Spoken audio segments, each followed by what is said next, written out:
जंगबहादुर राणा सन् 1846 मा राणा शासनका प्रथम श्री 3 महाराज भएका हुन्। जंगबहादुरको उदयबाटै 104 वर्षीय जहानिया राणा शासनको जग सुरु हुन्छ। यो अवधिमा जंगबहादुरका उत्तराधिकारी रणदीप सिंह कुँवर 1877 देखि 1885 सम्म रहे भने यसपछि 1885 देखि 1901 सम्म वीर शमशेर जंगबहादुर राणा प्रधानमन्त्री बने। 1901 मै अर्का श्री 3 देव शमशेर जंगबहादुर राणा शासनमा आए।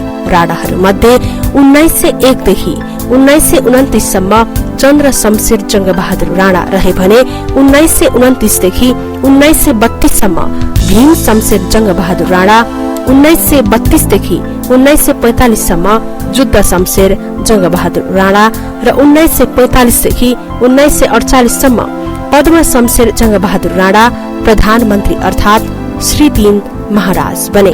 1948 मा अन्तिम श्री 3 महाराज मोहन शमशेर जंगबहादुर राणा विक्रम सम्वत 2007 को क्रान्ति समय अर्थात 1951 सम्म श्री 3 महाराज रहे र संयोगले प्रजातन्त्र पछिको पहिलो राणा कांग्रेस सरकारको प्रधानमन्त्री पनि मोहन शमशेर नै रहे। यही जंगबहादुर राणा अर्थात जबरा परिवारका एक सदस्य हिमालय शमशेर जंगबहादुर राणा, जो देव शमशेरका पनाती, जंग शमशेरका नाति र लक्ष्मण शमशेरका छोरा हुनुहुन्छ। हिमालय शमशेर जबरा, जसले अधिनायकवादी राणा शासनको अन्त्य र प्रजातन्त्र पुनर्स्थापनाका लागि परिवार भित्रै विद्रोह गर्नुभयो। नेपाल राष्ट्र बैंकको स्थापना गर्नुभयो। देशमा भारतीय मुद्रा प्रचलनको अन्त्य गरी नेपाली रुपैयाँ प्रचलन ल्याउन प्रमुख भूमिका खेल्नुभयो।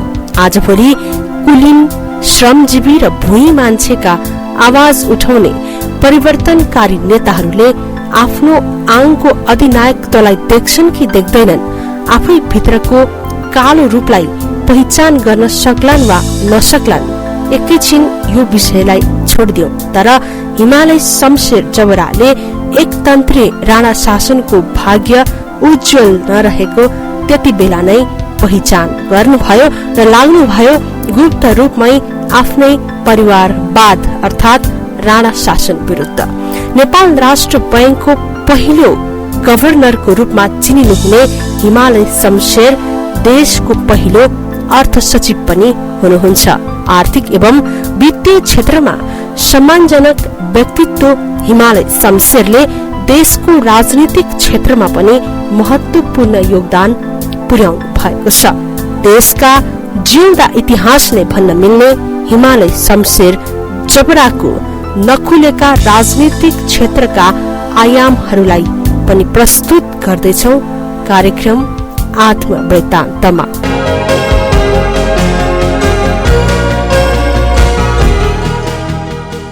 हिमालय शमशेर जबरा अहिले 95 वर्ष पुग्दै हुनुहुन्छ।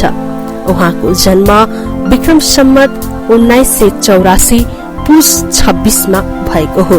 हिमालय शमशेर परिवारकै एक्लो छोरो। उहाँकी एक बहिनीको सानैमा देहावसान भयो। उहाँले 3 वर्षको उमेरमै आमा गुमाउनु पर्यो। कान्छी आमाबाट छोरोले दुःख पाउला भनेर उहाँ 12 वर्षको हुँदा मात्र बुबा लक्ष्मण शमशेर जबराले कान्छी आमा विवाह गर्नुभयो। 14 वर्षको उमेरमा उहाँले मेट्रिक पास गर्नुभयो। त्यसपछि त्रिचन्द्र कलेजबाट आइए। उहाँको बुबाले छोरोले साइन्स पढोस् भन्ने ठूलो इच्छा गर्नुभएको रहेछ, तर गणितमा आफू कमजोर भएका कारण उहाँले भने आर्ट्स पढ्न थाल्नु भएछ। हिमालय शमशेर भन्नुहुन्छ, त्यसपछि 3 दिनको बाटो हुँदै उहाँ कमर्स पढ्नलाई भारतको बम्बई पुग्नु भयो। तर त्यहाँ आइएमा आर्ट्स पढेकोले कमर्स पढ्न नपाएपछि इंग्लिश लिटरेचरमा एमए गर्नुभयो। तर पारिवारिक कुरा हुँदा पद्म शमशेरलाई इंग्लिश लिटरेचर पढेको पनि मन परेन र फेरि कमर्स नै पढ्न सुझाव भएपछि हिमालय शमशेरले इकोनोमिक्समा एमकम गर्नुभयो। त्यो बेला बीएमा कमर्स नपढे पनि एमए लेभलमा भने कमर्स पढ्न पाइन्थ्यो। हिमाल शमशेर आफ्नो विगत सम्झँदै भन्नुहुन्छ, मेरो मेरो बहिनी जन्मेको, बहिनीको डेथ भएको, मको पनि 3 वर्ष हुँदाखेरि डेथ भएको। अनि बुवाले चाहिँ नि अब यो स्टेप मदरबाट पीडित गराए जस्तो भन्ने भनेर म 12 वर्ष पुगेपछि मात्रै अर्को बिहा गरिबक्छ। त्यस कारणले अनि मेरो न्यू मदरबाट 4वटा छोराछोरी जन्मे, 5वटा छोराछोरी जन्मे। बहुतै सौहार्दपूर्वक हुर्क्यौँ। हामी राजीहरूको यो अहिले जुन तपाईँ आउनुभयो नि, यो होल एरिया बुवाको जग्गा थियो। त्यो ठुलो दरबार जस्तो थियो, अगाडि चौर थियो। त्यो चौरमा फुटबल खेल्थ्यौँ। टोलका मान्छे, केटाकेटीहरू, नयाँ सडकका मान्छेहरू आएर क्रिकेट, टेनिस खेल्थ्यौँ। 14 वर्षको उमेरमा म्याट्रिक पास गरेँ। पढाइमा तेज थिएँ। आइए त्रिचन्द्र कलेजमा गरेँ। त्यसपछि मलाई चाहिँ नि साइन्स पढोस् भन्ने बुवाको ज्यादै इच्छा। म म्याथ्समा विक, त्यसरी आर्टै पढेँ। बुवाले पटक्कै चित बुझेन। त्यसैले आइए पास भएपछि कमर्स पढ्न जा भनेर लडाइँको टाइम 40s एउटा फुपाजुको अभिभावकत्वमा लेखापढी के छैन, यहाँबाट बम्बई 3 दिन लगाएर रेल चढेर बम्बई गएँ। श्रीराम कलेजमा भर्ना हुन फुल नाम चलाएको थियो कमर्सको लागि। त्यहाँ पुगेपछि के थाहा भयो भने बम्बईमा चाहिँ नि आइएबाट बिएकम पढ्न नपाइने रहेछ। इलाहाबादमा बनारसमा पाइने आइएबाट बिकम, बम्बई युनिभर्सिटीमा चाहिँ आइएबाट बिकम गर्न नपाइने भयो। अनि बिए पढेपछि इङ्ग्लिस लिटरेचरमा बिए गरेँ। इङ्ग्लिसमा बिए गरेर पास भएर प्रभु शमशेर महाराजलाई दाम राख्न जाँदाखेरिमा के पढेको? इङ्ग्लिस पढेको, काम लाग्दैन, इकोनोमिक्स पढ्नु। भएपछि आइएमा इकोनोमिक्स पढाएको थिएँ, बिएमा थिएन। तर आर्ट भएको हुनाले बिएमा इकोनोमिक्स नपढ्नु एमए पढ्न पाइयो। अनि इकोनोमिक्समा एमए गरेँ। इकोनोमिक्समा एमए गर्दाखेरि गरेको चाहिँ पद्म शमशेरको त्यो इन्टरभेन्सन कस्तो चाहिँ नि एउटा जिन्दगीलाई एउटा मोड दिने भयो भने त्यसबेला अर्थात् 2007 सालमा हिमालय शमशेर जबरा सहित अर्थशास्त्रमा स्नातकोत्तर गर्नुभएका 4 जना हुनुहुन्थ्यो। ती 4 जनाले अर्थ मन्त्रालयमा उस्तै जिम्मेवारीमा 2 महिना काम गर्नुभयो। हिमालय शमशेरको पर्फर्मेन्स राम्रो भएपछि उहाँ देशको पहिलो अर्थ सचिवको रूपमा 5 वर्ष काम गर्न दिइयो, जहाँ अर्थ मन्त्रालय मातहतका नयाँ निकायहरू स्थापना गर्न उहाँले सक्रिय भूमिका निर्वाह गर्नुभयो। नेपालको आर्थिक क्षेत्रको व्यवस्थापन गर्ने उद्देश्यका साथ 2013 साल वैशाख 14 गते नेपाल राष्ट्र बैंकको स्थापना भयो, जसको पहिलो गभर्नर हिमालय शमशेर जबरा हुनुहुन्छ। सत्कर्म मात्रै गर, असत् काम नगर भन्ने उद्देश्यका साथ राष्ट्र बैंकको स्लोगानमा लेखिएको छ, असतोमा सत्कर्म मात्रै गर, असत् काम नगर भन्ने उद्देश्यका साथ राष्ट्र बैंकको स्लोगानमा लेखिएको छ, असतोमा सद्गमय। मैले राष्ट्र बैंकको चाहिँ नि लोगोमा असतोमा सद्गमय भन्ने मैले त्यसको धेरैले मलाई किन राखे भन्दाखेरि राष्ट्र बैंकले चाहिँ नि असत काम नगर है, सत्काम मात्रै गर। यो राष्ट्र बैंक चाहिँ सरकारको पनि एडभाइजर हो। सरकारले पनि असत कामबाट रोकेर सतबाट देखाउन। राष्ट्र बैंक चाहिँ नि बहुत मर्यादित संस्थान हो। त्यसमा धेरै संस्थाहरू प्रतिष्ठानहरू थिए। 2-4 वर्ष राम्रो काम गरे, 10 वर्ष काम गरे, तर कन्सिस्टेन्टली 60-65 वर्षसम्म मर्यादित गरिरहेको संस्था राष्ट्र बैंकै हो। मैले राष्ट्र ब्याङ्क स्थापना गरेँ हुँ। त्यो एउटा कामको एउटा हाई स्ट्यान्डर्ड तोकेको त्यसैमा चलिराखेको छ। त्यहाँ चाहिँ नि काम गर्न सक्ने मानिसहरू छन्, तर त्यहाँ चाहिँ युनियनहरू धेरै छ। र कुरो के आयो भने नेपालमा चाहिँ नि एउटा सबैले छुने भने जस्तो नयाँ चाहिँ नि एउटा भाइरस आयो, करप्सनको भाइरस।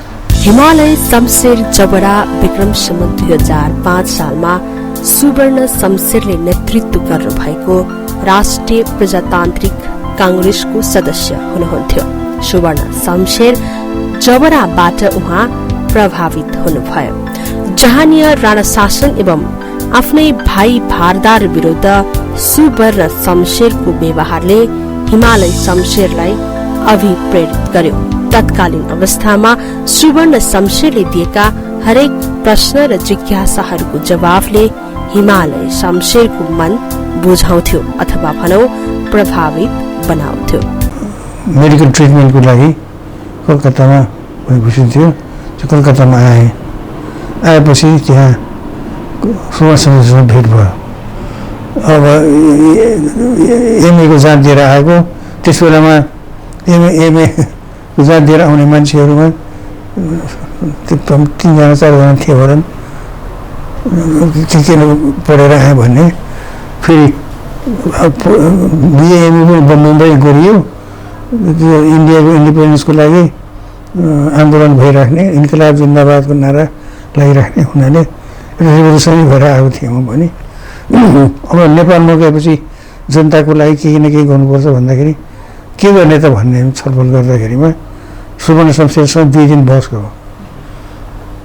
उहाँ चाहिँ मलाई मैले भेरी वेल रेड, धेरै किताबहरू पढेको, धेरै वाइड नलेज भएको मानिसले अनेक किसिमको तर्क गरेर, त्यो फोर्सफुल्ली होइन कि तर्कैको कुरा गरेर मलाई चाहिँ नि आफ्नै फ्यामिलीको शासन, राणा शासनै थियो, म पनि राणा, रोडवाला राणा, आफ्नो फ्यामिलीको एगेन्स्ट चाहिँ नि क्याम्पेन गर्ने कुरामा मलाई कन्भर्ट मी त्यो उहाँको चाहिँ क्षमता थियो कि तर्कको साथ हाँसिकन तर्क गरेर मान्छेलाई कन्भिन्स गर्न सक्ने। उहाँको फेमस लाइन के थियो भने नेपालमा राणाहरूको चाहिँ नि लौ पकड थियो भन्ने शब्द प्रयोग हुन्थ्यो। त्यो के होला, तर वास्तवमा रिभोल्युसनको चाहिँ नि एउटा लहर आएपछि त्यो खेतमा बुख्या चिया राखेको हुन्छ नि, त्यो हावाले ढले जस्तै ढल्छ भन्ने मैले भन्नु, त्यस्तै भयो भने त्यो उहाँको चाहिँ नि पोलिटिकल डेभलपमेन्ट्सहरू अफ द वर्ल्ड, धेरै मुलुकहरूको, इन्डिया, बेलायत, युरोप, चाइना, इकोनोमिक डेभलपमेन्टको कुराहरू गहिरो अध्ययन र पछिबाट सशस्त्र आन्दोलन गर्दाखेरिमा गेरिला वारफेयर कसरी गर्ने भन्नेमा पनि गहन अध्ययन, रक्षा दलहरूका लडाकुहरू अफसरहरू उहाँले रिक्रुट गरे हो। यो हामीले चाहिँ नि चन्द्र शमशेरको फ्यामिलीको उल्टाएर हाम्रो फ्यामिली अमर ल्याउन खोजेको होइन, हामीले त देशको लागि गरेको, प्रजाको लागि गरेको भन्ने उहाँको भनाइ थियो।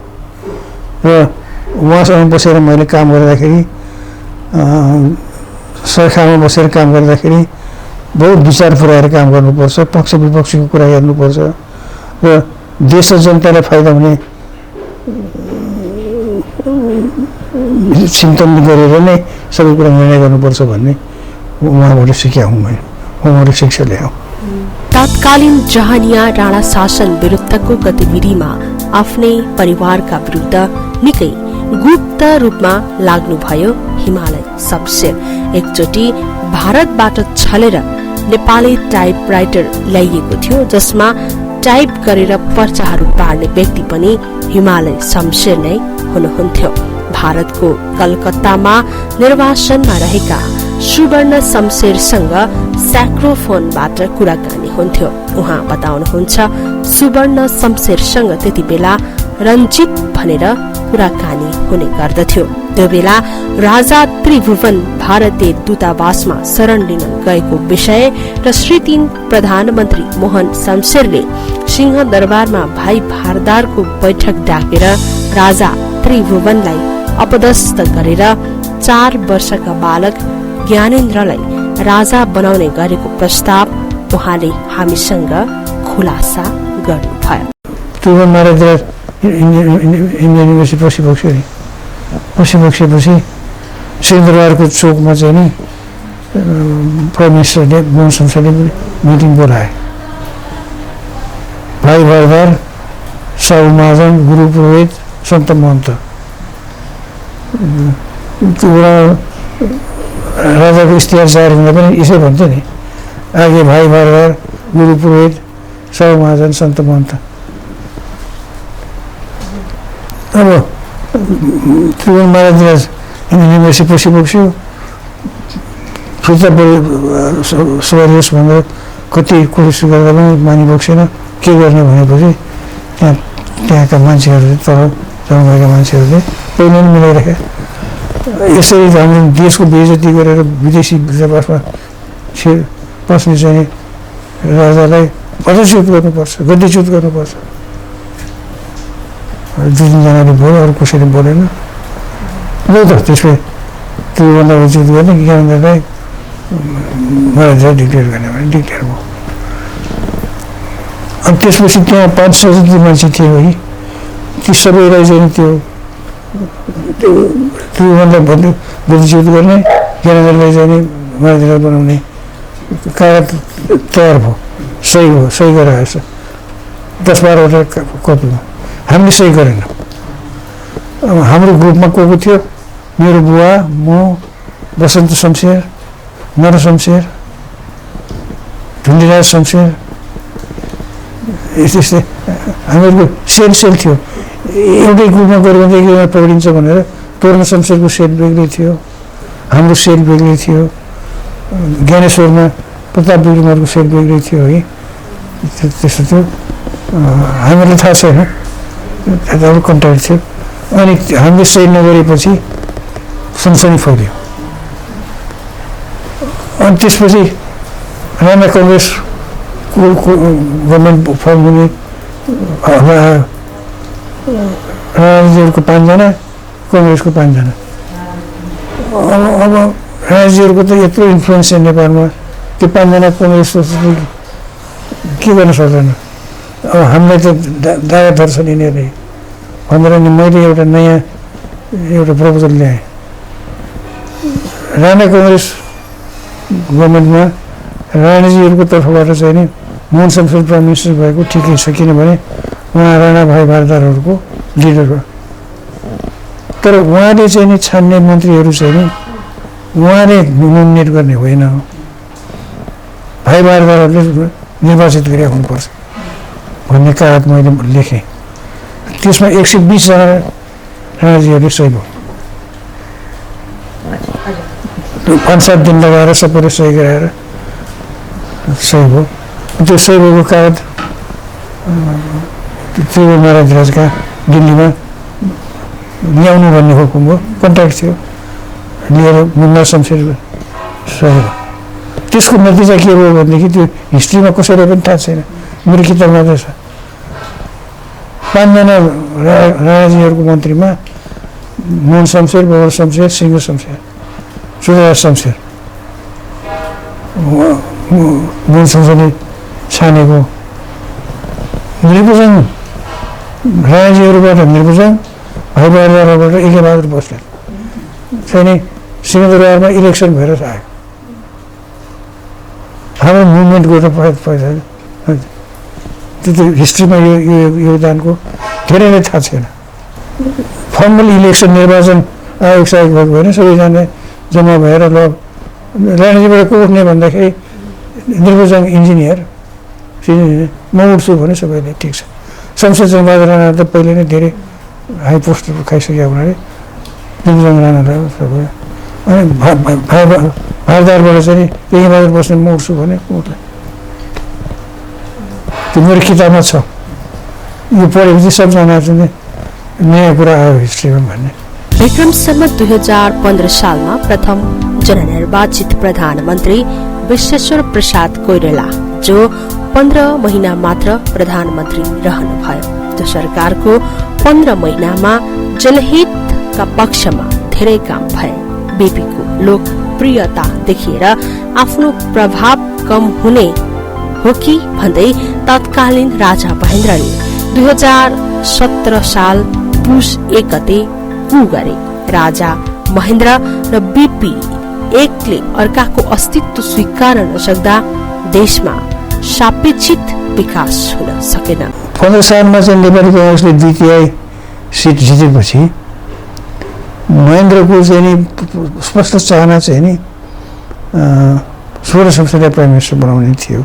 त्यसैले उहाँले तपाईँलाई सब थाहा छ उहाँले चाहिँ 1 महिनासम्म कांग्रेसको चाहिँ नेतालाई प्राइम मिनिस्टर बन्नलाई आह्वान गरेको छैन, निम्ति बोक्छ छैन। तर आखिरमा बीपीलाई नै प्रधानमन्त्री हुनुपर्छ भनेर कांग्रेस पार्टीमा प्रस्ताव गर्ने स्वर्ण संसदीय हो। किन सबै त्यत्रो विधि मेहनत गरेर कांग्रेसको सङ्गठनलाई फाइनेन्स गरेर सफल बनाएपछि त फेरि उहाँको इन्फ्लुएन्स त धेरै थियो नि। उहाँ आफै बन्छु भन्न खोजेको भएदेखि कसैले रोक्ने त सक्ने थिएन। त्यही पनि उहाँले बीपीलाई नै सपोर्ट गर्नुभयो। त्यसमा उहाँको चाहिँ नि क्यारेक्टरको एउटा द्योतक हो यो। उहाँले रियलाइज गर्नुभयो कि एज ए पोलिटिकल लिडर उहाँको पनि आफ्नो क्षमता छ, ज्ञान छ, सबै कुरा छ, तर पोलिटिकल करिश्मा चाहिँ नि बीपीको बढी छ भन्दा। र एउटा समयको न्यायले पनि हेर्दाखेरिमा राजाजीहरूको त 104 वर्ष सत्तामा बसिसके। अब त प्राइम मिनिस्टर हुने पालो चाहिँ त राजाजीहरूको पाला हो भनेर उहाँले बीपीलाई नै समर्थन गर्नुभयो।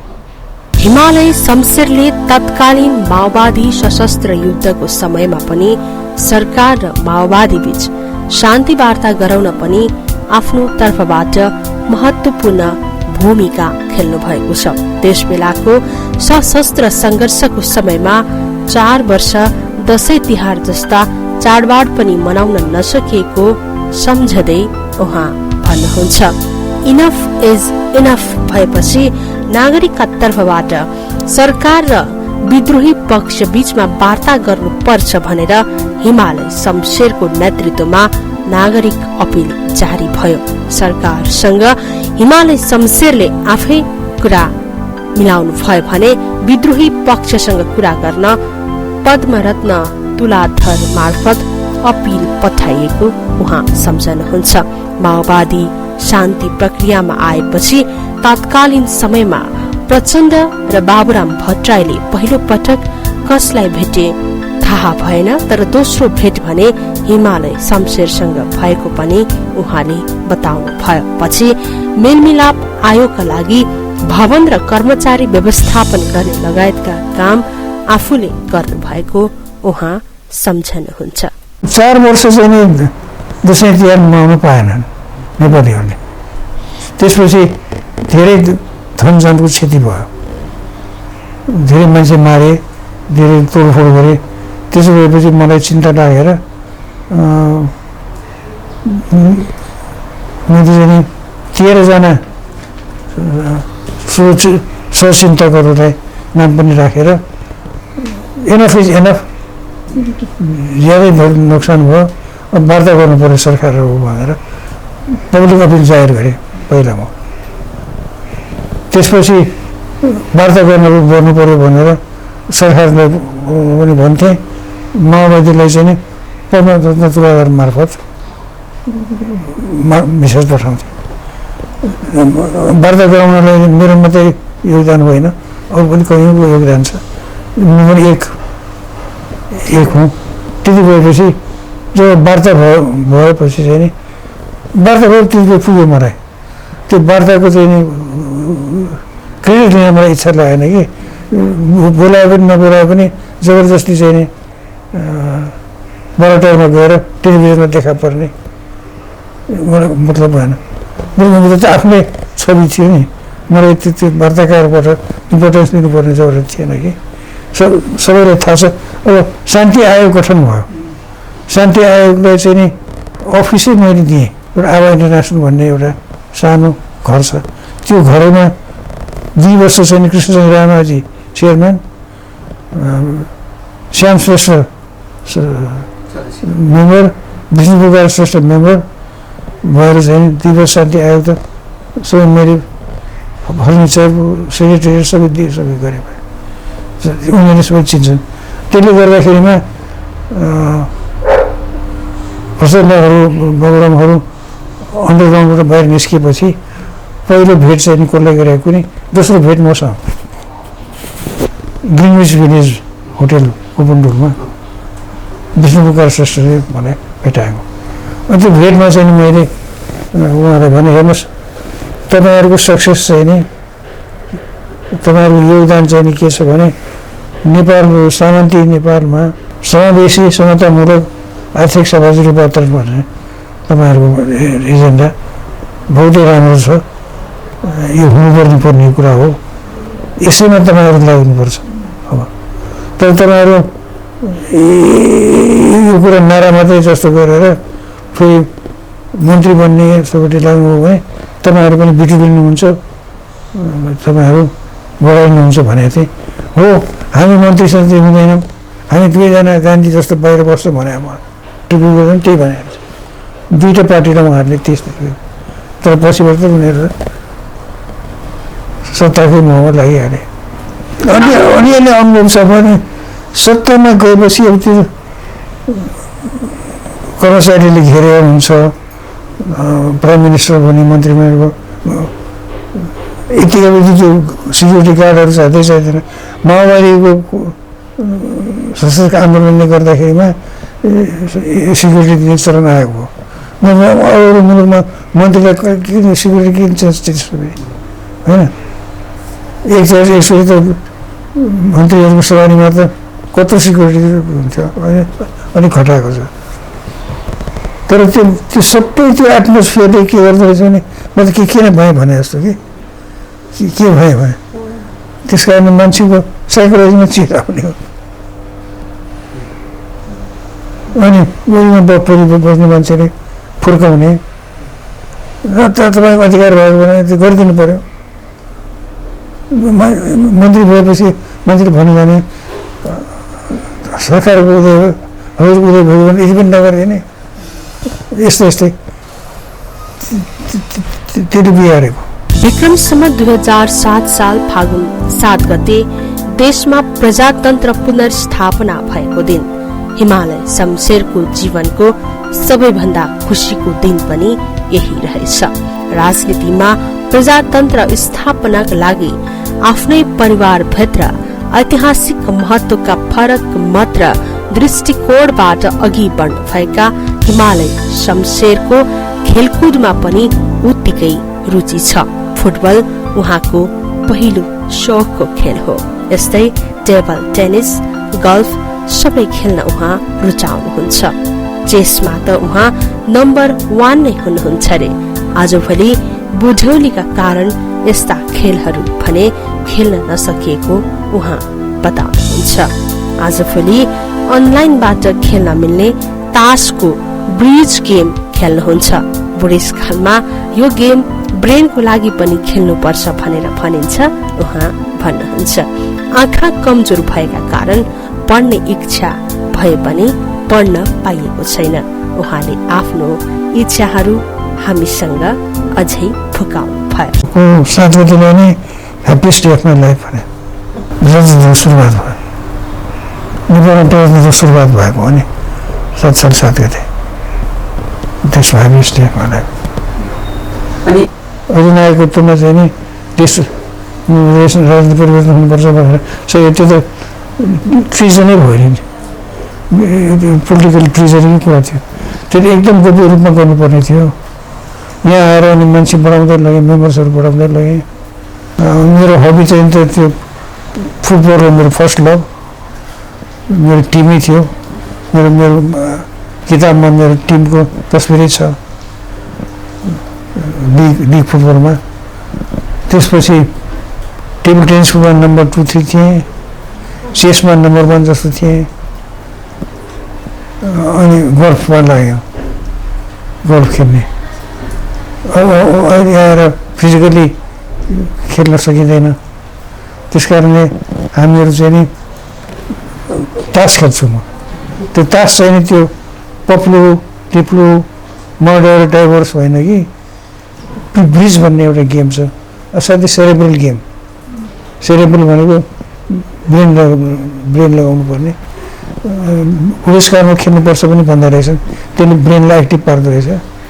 भेरी भेरी साइन्टिफिक गेम छ, त्यो खेल्छु। अहिले सजिलो कस्तो छ भने 4 जना मान्छे खेल्नुपर्ने गेममा अहिले त्यो 4 जना मान्छे भेट्न गाह्रो भयो, अनलाइन खेल्न मिल्ने। त्यसै आफ्नो आफ्नो घरमा बसेर अनलाइन ब्रिज खेल्छ। 4 जना पार्टनर पाएन भने इन्टरनेसनल खेलाडीहरू खेल्न तयार छ, एकले पनि खेल्न सकिन्छ। आजकल ब्रिजमा चाहिँ इन्ट्रेस्ट छ मेरो। किताब पढ्नमा धेरै इन्ट्रेस्ट थियो, आँखा कमजोर भएर भयो, त्यस कारणले पढ्न इच्छा भए पनि पढ्न कम। बाहिरबाट हेर्दा जस्तो देखिन्छ मान्छेको जीवन, पक्कै पनि वास्तवमा त्यस्तो नहुँदो रहेछ। राणा खानदानमा जन्मेका हिमालय शमशेरले अन्ततः नागरिकको अधिकारका लागि, प्रजातन्त्रका लागि आफ्नै परिवारभित्रबाट संघर्ष गर्नुभयो। हजारौं लाखौं नागरिकको बलमा देशमा गणतन्त्र स्थापित भएको छ। यति लामो राजनीतिक उहाँ पोहको साक्षी हिमालय शमशेर आजका दिनमा आधुनिक नेपालको राजनीतिक इतिहासको महत्वपूर्ण सम्पत्तिको रूपमा रहनु भएको छ। दर्शकबिन, हरेक मानिसका आफ्नै कथा, व्यथा र भोगाइहरू हुन्छन्। भोगाइबाट सिकिने पाठ किताबका अक्षरहरू भन्दा वास्तवमा फरक हुने भए पनि यसले अगाडि बढ्ने एउटा दरिलो इट्टा अवश्य थप्छ। हिमालय शमशेरको जीवनका थप इतिवृत्तान्त प्रस्तुत गर्नेछौ कार्यक्रम आत्मवृत्तान्तको अर्को एपिसोडमा। नमस्कार।